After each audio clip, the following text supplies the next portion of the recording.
اردو کے اس موضوع کوئل میں آپ سبھی تیسری کلاس کے بچوں کا میں دوبارہ خوش آمدید کہتا ہوں۔ بچوں، جیسا کہ آپ کو معلوم ہے کہ پچھلے حصے میں ہم نے جانا کہ یہ کوئل کس طرح انسان کے دل کو اس کی آواز کیسے چھو لیتی ہے، اور یہ کس طرح باغوں میں ایک ڈالی سے دوسری ڈالی پر بیٹھتی ہے، کس طرح یہ اپنی غذا اور موسمی حالات کی وجہ سے ایک جگہ سے دوسری جگہ جاتی ہے۔ ٹھیک ہے، تو وہاں ہم نے یہ بھی دیکھا کہ کس طرح شاعر اس کوئل کی ان گنت خوبیوں کا اظہار کرتا ہے وہ اپنی اس نظم میں۔ تو وہاں ہمیں کچھ کوشچنز رہ گئے تھے۔ آج ہم بنا وقت گوائے سیدھے اس موضوع کی اور آتے، ان کوشچنز کی اور آتے، مشقی سوالات کی اور آتے ہیں۔ تو پہلا والا مشقی سوالات کیا ہے؟ پہلا والا مشقی سوال ہمیں ہے کہ شاعر نے پہلے بند میں کوئل کی کن کن 3 چیزوں کو بیان کیا ہے؟ یعنی کہ شاعر نے پہلے بند میں، یعنی جو پہلا والا حصہ ہے اس حصے میں شاعر نے کوئل کی کن 3 چیزوں کی خوبیوں کو بیان کیا ہے؟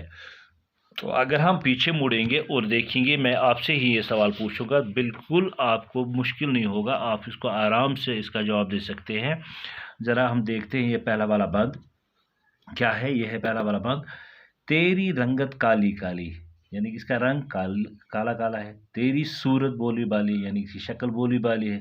اڑنے والی ڈالی ڈالی، بن میں شور مچانے والی، کوئل تیری کوک نرالی۔ ٹھیک ہے، یعنی کہ بولتا ہے کہ اس میں کون کون سے رنگ، یعنی کون کون سے خوبیاں اس نے بیان کی ہے۔ اگر ہم دیکھیں گے تو پہلے ہی لائن میں کیا ہے؟ رنگت، یعنی اس کا رنگ۔ دوسری میں صورت۔ اگر ہم دیکھیں گے اڑنے والی ڈولی ڈالی، بن میں شور مچانے والی، کوئل تیری کوک نرے، اور تیسرے میں ہے کوک۔ یعنی کہ 3 خوبیاں کون کون سی ہے؟ رنگت، صورت اور کوک۔ یہ اس کی بولی بالی نرالی ہے۔ ٹھیک ہے، یعنی اس کا رنگ، اس کا صورت اور اس کی کوک بہت ہی خوبصورت ہے، یہ شاعر کو باتی ہے۔ تو ہمیں بھی اس کی رنگت اور صورت اور اس کی کوک جو ہے وہ ہمیں بھی باتی، عام لوگوں انسانوں کو بھی باتی ہے، یعنی پسند کرتی ہے۔ تو یہی 3 خوبیاں شاعر نے اس میں پہلے بند میں اس کی بیان کی ہے۔ ٹھیک ہے، تو بنا وقت گوائے ہم سیدھے اپنے اس آنسر کی اور آتے ہیں۔ دیکھو، میں نے جواب لکھا ہے، کوشچن آپ خود لکھو گے، کوشچن آپ کو وہاں ہی دیا گیا ہے۔ تو شاعر نے کوئل کی رنگت، صورت اور کوک کو پہلے بند میں بیان کیا ہے۔ یہی ہے نا، یہی 3، یعنی کہ اس کی صورت، اس کی شکل، اس کی رنگت کو اس کی کوک، یعنی کوک، صورت اور رنگت کو اس نے بیان کیا ہے۔ یعنی امس رنگ، امس شکل تو امس کوک، یہ بیان کوک نا امس آواز کوک، یعنی یہ بیان کرمت۔ تو دویم سوال کیا ہے؟ دویم سوال بیٹا، ہاں، باغ کا مالک کس بات پر خوش ہوتا ہے؟ یعنی باغ اس مالک مالی باغبان یہ کت پہ خوش گژھان؟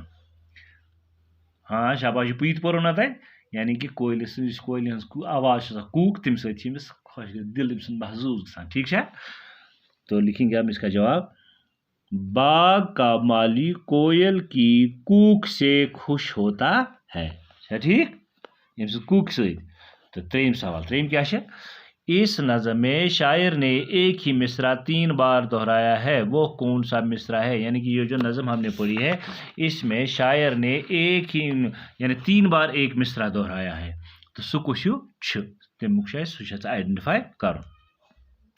اگر ہم دیکھیں گے وہ بالکل مشکل نہیں ہے، ہر ایک بند میں 1 2 3 بند میں 3 بار ہم یہ پائیں گے۔ دیکھو، کوئل تیری کوک نرالی ہے، کوئل تیری کوک نرالی ہے، دوسرے میں بھی، اس میں بھی کوئل تیری کوک نرالی، یعنی یہ سٹرس دیتا ہے، زور دیتا ہے اس کی کوک پر، یعنی اس کی آواز جو ہے، یعنی یہ بولتا ہے اس کی آواز کوک لاجواب ہے، دل کو وہ چھو لیتی ہے۔ ٹھیک ہے، تو یہی مصرع اس نے 3 بار استعمال کیا، کوئل تیری کوک نرالی، کوئل تیری کوک نرالی، کوئل تیری کوک نرالی۔ ٹھیک ہے، تو 3 بار ہم یہی لکھیں گے، اس کو ڈالیں گے اب آنسر میں جواب۔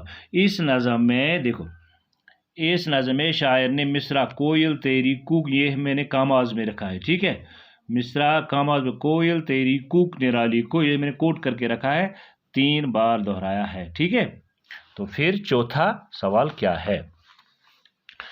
نظم کے آخری مصرعے میں کوئل کی کون سی خوبی ظاہر ہوتی ہے؟ یعنی آخری مصرع ہے جو ہے، اس میں شاعر نے کوئل کی کون سی خوبی کو بیان کیا ہے آخری حصے میں؟ اگر ہم دیکھیں گے تو نظم کے آخری حصے میں کوئل کی دل کو چھونے اور تڑپانے والی کوک کو بیان کیا گیا ہے. ٹھیک ہے, دیکھو, کوئل سے کوک سے دل تڑپانے والی کوئل تیری کوک نرالی. ٹھیک ہے, آخری مصرے پہ, یعنی کہ کیا ہے, یعنی کہ یہ یعنی آوا کوک متعلق وہ لکھیں گے ہم یہاں.